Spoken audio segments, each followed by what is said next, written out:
Coffee से बना ये मीठा आपको बहुत पसंद आएगा। इसे बनाना बहुत ही आसान है और इसके लिए किसी भी स्पेशल इंग्रेडिएंट की ज़रूरत नहीं है।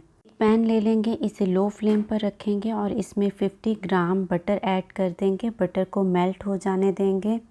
बटर जब मेल्ट होके अच्छे से गर्म हो जाएगा तो इसमें 1/3 कप यानी 1/3 कप मैदा ऐड करेंगे और इसे अच्छी तरह से मिक्स करके लो फ्लेम पर कुक करेंगे।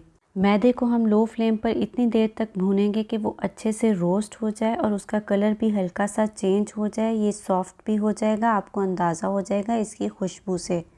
तकरीबन 2 से 3 मिनट के बाद ये रोस्ट हो चुका है। इसमें हम 500 ml यानी आधा लीटर दूध ऐड करेंगे, जो कि हम आहिस्ता आहिस्ता ऐड करेंगे और साथ हम इसे विस्क करते रहेंगे ताकि कोई भी गुठलियाँ ना बने। इसी तरह थोड़ा थोड़ा करके सारा दूध ऐड कर देंगे।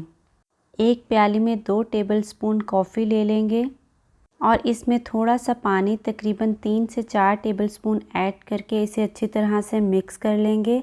आप ये मिक्सचर पहले ही रेडी करके रख लीजिए। दूध वाले मिक्सचर में हम कॉफ़ी को ऐड करेंगे। जितना आपको कॉफ़ी का फ्लेवर इंटेंसिव पसंद है आप उतनी ही ऐड करें। अगर ज़्यादा पसंद है तो आप ये पूरा ऐड कर लें। मैं इसको सारा ही ऐड कर दूँगी। मिक्सचर को हम छोड़ेंगे नहीं, इसे मुसलसल विस्क करते रहेंगे और इसके साथ ही इसमें 7 टेबलस्पून शुगर मैं ऐड कर रही हूँ। आप अपने टेस्ट के अकॉर्डिंग कम ज़्यादा कर सकते हैं।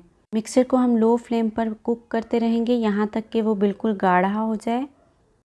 ये मिक्सचर अब गाढ़ा हो गया है, बिल्कुल थिक कंसिस्टेंसी में आ गया है। हम फ्लेम को ऑफ़ कर देंगे। 2-3 मिनट तक विस्क को चलाते रहेंगे कि मिक्सचर थोड़ा ठंडा हो जाए। अब मैं इसके अंदर 1 टीस्पून वनीला एसेंस ऐड कर रही हूँ। आप इसे स्किप भी कर सकते हैं, लेकिन ऐड करने से फ्लेवर बहुत अच्छा आता है। इसके साथ ही मैं एक पैक फ्रेश क्रीम का इसमें ऐड कर रही हूँ। ये 170 ग्राम का पैक है, आप इसमें कोई भी फ्रेश क्रीम ऐड कर सकते हैं। क्रीम ऐड करने के बाद हम इसे अच्छी तरह से मिक्स कर लेंगे और हमारा जो है पुडिंग मिक्सचर बिल्कुल रेडी है। इस मिक्सचर को एक साइड पे रख देंगे और अब हम इसकी सैम्पलिंग करेंगे। 1 कप दूध ले लेंगे, इसमें 1 टेबलस्पून शुगर और 1 टीस्पून कॉफ़ी ऐड करेंगे। इसको हम अच्छी तरह से मिक्स कर लेंगे। कोई भी प्लेन बिस्किट ले लें, इनको हम इस मिल्क में डिप करेंगे और उसके बाद अपनी डिश में सेट करेंगे। बिस्किट्स को 1 बाय 1 डिश में सेट करते जाएंगे और पहली लेयर हम बिस्किट्स की लगा लेंगे। इसके ऊपर सेकंड लेयर मैं पुडिंग मिक्सचर की लगाऊंगी, जो हमने अभी रेडी किया है। पुडिंग ऊपर डालकर अच्छी तरह से स्प्रेड कर देंगे।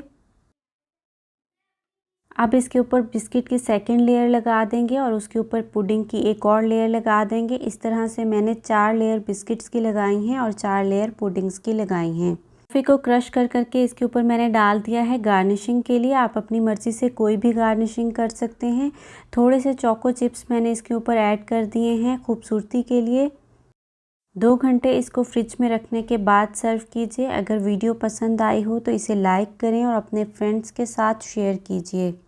चैनल को सब्सक्राइब कर लीजिए, इस तरह मेरी हर आने वाली नई वीडियो आपको मिलती रहेगी।